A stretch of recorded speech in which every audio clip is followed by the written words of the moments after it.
ദിവസം കുടുംബത്തിലെ പത്നി നൽകാൻ കഴിയാത്ത വീട്ടിലെ ആവശ്യങ്ങൾ പറഞ്ഞുകൊണ്ട് പരിശുദ്ധ റസൂലിനെ ബുദ്ധിമുട്ടിച്ചു സല്ലല്ലാഹു അലൈഹി വസല്ലം.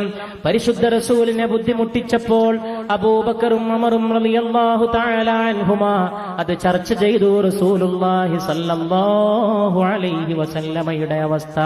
ഉമർ റളിയല്ലാഹു അൻഹു നബിയെ കാണാൻ ആ വീട്ടിലേക്ക് പോയി.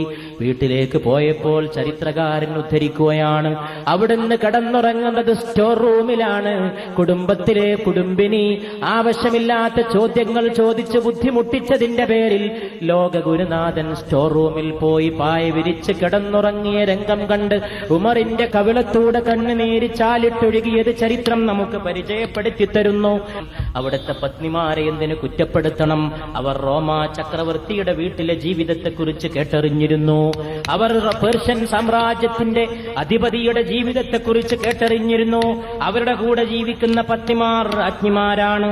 അവർക്ക് വേറെ കൊട്ടാരങ്ങളാണ്, അവർക്ക് വേറെ മണിമേടകളാണ്, അവർക്ക് രമ്യഹർമ്മങ്ങൾക്കകത്ത് മണിമേടകളാണ്, പെഞ്ചാമരം വീശാൻ തോഴികളാണ്, ആഹാരങ്ങളുടെ വൈവിധ്യമാണ്, ആഡംബര സമൃദ്ധമാണ് ജീവിതം. അത് മദീനയിലും ആ വാർത്ത എത്തിയിരുന്നു.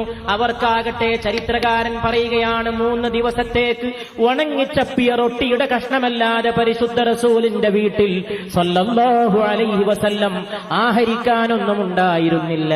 ഉണങ്ങിയ റൊട്ടി കഷ്ണം ഭുജിച്ചു കഴിഞ്ഞ പരിശുദ്ധ റസൂലിന്റെ പത്നിമാർ സല്ലല്ലാഹു അലൈഹി വസല്ലം നോമ്പ് തുറക്കാൻ ആ വീട്ടിൽ ഈത്തപ്പഴവും പച്ചവെള്ളവുമായിരുന്നു പല ദിവസങ്ങളിലും വിഭവമെന്ന് റമദാനിലെ നോമ്പ് തുറന്ന് വന്നിരിക്കുന്ന സദസ്സിലെ സഹോദരങ്ങളെ, റമദാനിലും അല്ലാത്തപ്പോഴും നാം ഓർത്തിരിക്കേണ്ട പ്രമാണമാണ്.